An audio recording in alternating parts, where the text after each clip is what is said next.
ভারত বাংলাদেশ সীমান্তবর্তী চরের জমিতে কলাই দেখতে গিয়ে বিজিবির হাতে গ্রেপ্তার দুজন ভারতীয় কৃষক। ঘটনাটি ঘটেছে বুধবার বিকেলে মুর্শিদাবাদের সাগরপাড়া থানার চরকাকমারি সীমান্ত এলাকায়। সোয়েব নবী শেখ বয়স 42, আইনাল হক বয়স 54, এই দুজন একসঙ্গে চরের জমির কলাই দেখতে গিয়েছিল। তাদের দুজনের বাড়ি সাগরপাড়া থানার লালকূপ কলোনি এলাকায়। গতকাল সকাল 11টার সময় চরকাকমারি 11 নম্বর ক্যাম্পে আধার কার্ড এন্ট্রি করে কলাইয়ের জমি দেখতে গিয়েছিল।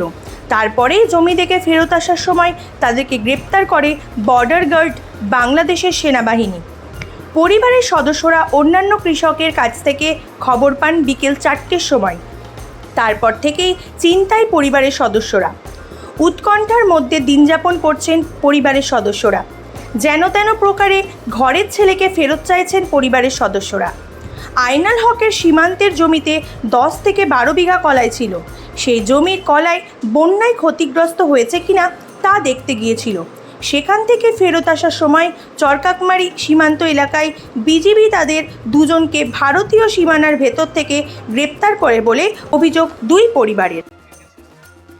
আমার ছেলেটা বেলা 9টার টাইমে বাহুকার একটা হাসিয়ে হাতে করে গেল চরে যাই 11 নম্বর দিয়ে পার হয়েছে। 11 নম্বরে এন্ট্রি করে ওই চরের জমিতে কালাই বোনা আছে, ওই কালাই দেখতে গেছে। চর মেলা ঢুকে গেছে। আমাদের 15 বিঘা জমি, 15 বিঘা জমিতে কালাই এখনো বাঁধিয়ে আছে, সেখানে এখনো পানি উঠেনি। তো বাংলাদেশের বড়তে খাইয়ে দেবো বুঝে ওই কালাইটা দেখতে গেছে। দেখতে যেয়ে কালার ভুঁই দেখে ঘুরে চলে আসছে। তারপরে বাংলাদেশের লোক ট্রলারে আসে, লোক তাড়াতাড়ি করছে। এক ঘন্টা আগে বাংলাদেশে আমাদের ইন্ডিয়ার কাকমাদের দিয়েছে, বাংলাদেশের ট্রলার লুকাশুকে ধরে এসে এরা জানে না। এবার ওই গাঙে থেকে উঠে এসে কম করে আপনার 1 কিলো 2 কিলোমিটার দূরে আমাদের এই জমিতে ওরা ছিল। ওদেরকে দেখতে পায়নি। ওরা এসে চারিদিক ঘিরিলে আমাদের দুই ছেলেকে, আমার সৌরনবীকে আর সম্বন্ধে কেউ নাম আইনাল হক, এই দুজনকে বাংলাদেশের পাবলিক এসে ধরে রেখেছে, নিয়ে যে ওখানে পিডিআর হাতে দিয়েছে।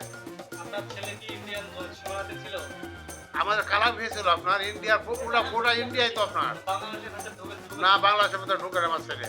তার মধ্যে সাক্ষী আছে আপনার, যারা পালিয়েছে তাদের সাথে আর 10-15 জন মাছ মারা লোক তো সব পালিয়েছে। আমার ছেলে না আসা পর্যন্ত আমি তো মরে যাবো। আমার কোনটা আমার ছেলেকে আমি ডিআইপি সাহেবকে বলেছি, সিএমপি অফিসারকে বলেছি কাকমারে হরতালায়, যা আমি আপনার অনুরোধ করে বলছি আমার ছেলেকে যে কোনোভাবে ফিরে আসেন। আপনার এই যে লোক ধরে এসেছেন এই লোককে ব্ল্যাক মিটিং করে আমার ছেলে যদি খুশি হয়, হ্যাঁ, আমার ছেলে কোনো রকম দোষীরা ইয়া থেকে ধরে ব্ল্যাক মিটিংয়ে প্রমাণ হবে ওখানে। এখন আমি চাইছি আমার ছেলের বাড়িতে ফিরে আসো। আমার নাম জার্মান আল শেখ। আমাদের কলা ঘুরি আবার চলো দেখি কলার জমি দেখেছি 11 নম্বর। তারপর ওখান থেকে ঘুরে চলে আসছে, ট্রলার দিয়ে ভিতরে ঢুকে ধরেছে। তাই নৌকা ধরে এসেছে, তার জন্য ওরা ধরেছে। কিচ্ছু ছিল না, ধরলো যে ওদের লোক ধরে এসে তাই ওরা ধরে নিয়ে গেছে। ধরেছে ওরা পাল্টা ধরেছে, ওদের ট্রলার এরা একটা ধরলে ঘুরিয়ে পাবো বলে এই ধরেছে। হ্যাঁ, তো হচ্ছে এমনি ইয়াতে হচ্ছে, টানা করছে। আমরা কাটাকাটি করছি, আমাদের ছেলে ভালো ছেলে ধরে নিয়ে চলে গেল। আমরা এখন খাইতে পাবো না, কিছু না। ছেলে দেখবে কে, মার দেখবে কে, গরু বছর লাহা করছে, কিছু খাইতে পারছে না। ছাগল মাগল সব, একটা মেয়ে নাই, আর ছেলে নাই।